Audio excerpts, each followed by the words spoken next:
Chapter 14, Working Together. The next day I was pleased to see that Phoebe remembered her homework again. I was certainly glad I'd changed the cards to make her a homework collector. Holly seemed really happy being helpful all day long, especially because Mrs. Brisbane kept her busy. Slow Down Simon had slowed down quite a bit because as door and line monitor he had to wait for the rest of the students to line up. Hurry Up Harry was never tardy after recess or lunch because he had to leave when the other students did. And he was never late in the morning either. I guess the Itos still hadn't figured out the living room clock was fast. "Be careful, Kelsey," was extremely careful when she handed Og out of his tank. "Don't be scared, Og," she said. "I'd never let anything happen to a special frog like you."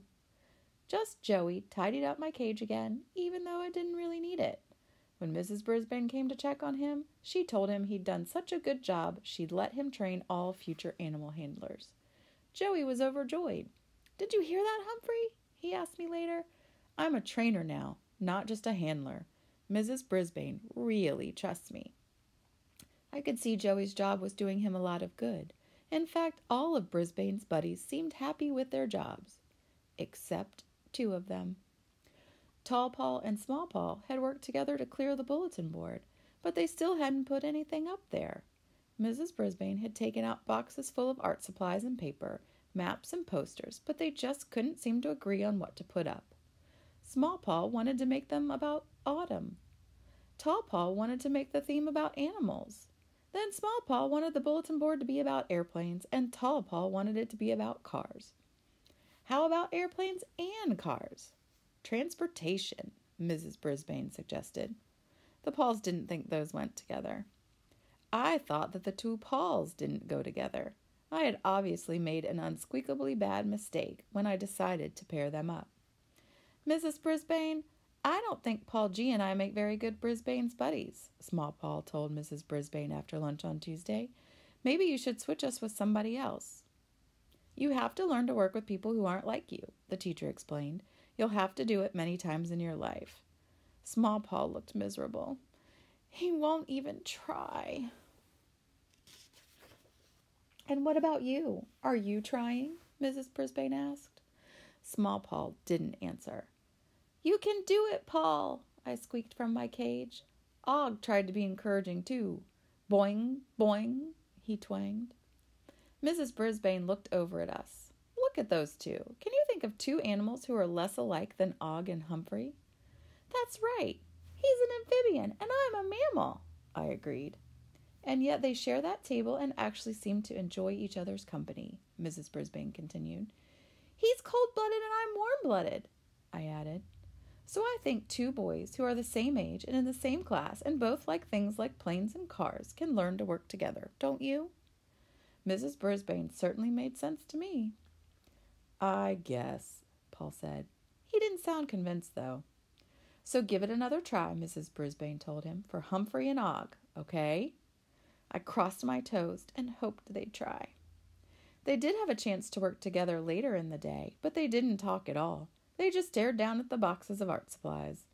Something I hadn't planned for happened next. Mrs. Brisbane asked Holly to return some playground equipment to Mrs. Wright. There were several bats in a box of balls. Helpful Holly had a little trouble carrying them all at one time. The bats crashed to the ground, the box tipped over, and the balls bounced all over the floor. She picked them up, then admitted she needed some help. "Would you like to ask someone else to help?" Mrs. Brisbane asked. Holly looked around the room, and I almost fell off my tree branch when she picked Rolling Rosie. The smile on Rosie's face told me she was pleasantly surprised. "I can carry the box on my lap," Rosie suggested. "You can take the bats." "Good idea," said Holly. After they had left, Mrs. Brisbane told the rest of the class, "That's what I like to see in my classroom, working together. That's why I came up with Brisbane's buddies." Small Paul glanced at Tall Paul when he heard those words. I couldn't hear him, but he said something to Tall Paul, who nodded. Soon they were actually talking as they pulled things out of the box. A little later, Small Paul asked, "Mrs. Brisbane, could we borrow your pictures of the kids in the class and go to the library? We need to scan them into the computer." She was surprised, but of course she said yes and wrote a note to Mr. Fitch, the librarian. The Pauls were both smiling when they came back. After school, Mrs. Brisbane seemed unsqueakably pleased with herself. Just before she left, she came over to our table to say goodbye.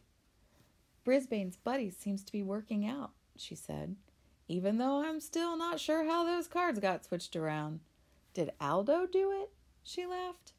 "You wouldn't tell on him if he did," which was true. The next morning, Small Paul and Tall Paul together asked Mrs. Brisbane if they could put up their bulletin board during recess. "Yes," she said, "I just hope Mrs. Wright doesn't find out. She wants all students to get fresh air." Tall Paul laughed, ran over to the window, opened it, and took a deep breath. "There, I've gotten my fresh air." Small Paul raced over and did the same thing. "Me too," he said. Then they returned to the bulletin board. "I made a plan," Small Paul said, showing Tall Paul a piece of paper. "I was glad to hear someone else in room 26 made plans besides me." Tall Paul studied it carefully. "That should work," he said. "I guess I'll take the top part." "Okay," Small Paul replied. "I'll take the bottom." I climbed up to the tippy top of my cage to watch as the bulletin board magically came to life. Tall Paul put up letters across the top reading, "Brisbane's Buddies, we work together." Meanwhile, the lower half of the bulletin board, Small Paul put up pictures of students Mrs. Brisbane had taken on the first day of school. The boys had enlarged them on the computer and printed them out. He put them in pairs according to their jobs. Next, Tall Paul put pictures on the upper half of the board. When they got to the middle, they worked together and didn't seem to mind one bit. They worked quickly in order to finish before recess ended. "Now add the drawings we did last night," Tall Paul said. Soon the job titles were accompanied by drawings the boys had made depicting each job. For animal handler, there were excellent drawings of Og and me. Suddenly, I had an awful thought. "They won't need 2 animal handlers if they move one of us to room 18, I told Og. Og splashed loudly in his tank. They were angry kinds of splashes. By the time the other students in the room returned, the bulletin board was finished and it looked great, great, great. All the kids seemed to enjoy having their pictures on the board. I enjoyed having mine up there too. But what I really enjoyed was seeing that my plan worked after all. Small Paul and Tall Paul walked out of the classroom together at the end of the day, talking about getting together with their planes and cars. I don't think either of them noticed they weren't the same size. "Whew," I said when Og and I were alone again. "We did it, but it was a lot of work." "Boing, boing, boing," Og agreed. Aldo came in later to clean the room. "I'm glad to see you two are still together," he said. "Richie told me that Miss Becker said she'd decided on which classroom pet she wanted." My tummy did a flip-flop. "Which one is it of us?" I squeaked. "She said it would be a surprise," Aldo added as he swept under our table. "She'll tell them tomorrow."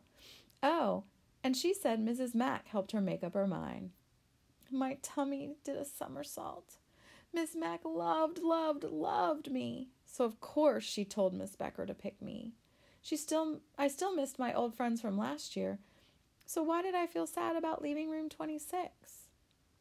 Aldo spent a long time in our classroom that night because he brought in stacks of extra chairs and left them in the corner. "Mrs. Brisbane said she's going to need these tomorrow," he explained. Why did Mrs. Brisbane need more chairs? Was she going to get more students? If so, wouldn't she need a helpful classroom pet more than ever? Later, I made a few more notes in my notebook. Reasons I'm sad about leaving room 26. Leaving Mrs. Brisbane. Leaving Og. Leaving my new classmates just when I'm starting to like them. I opened the lock that doesn't lock and strolled over to Og's tank. "Og, old friend, I think I'm going to be leaving room 26, I said, even though I don't want to. Og bounced up and down so hard I thought he'd pop the top off his tank. Boing, boing, boing. "I'm sure you'll still help the students with their problems," I said, "and I'll come visit you every night." Og calmed down a little then. "Maybe Mrs. Brisbane will bring in another pet to keep you company, a cold-blooded animal like you." I thought that would make him feel better, but I don't think it did. He dived into the water side of his tank, splashing furiously. I understood. I went back to my cage, but I didn't sleep much that night. My last night in room 26. Humphrey rules of school. Work together, please.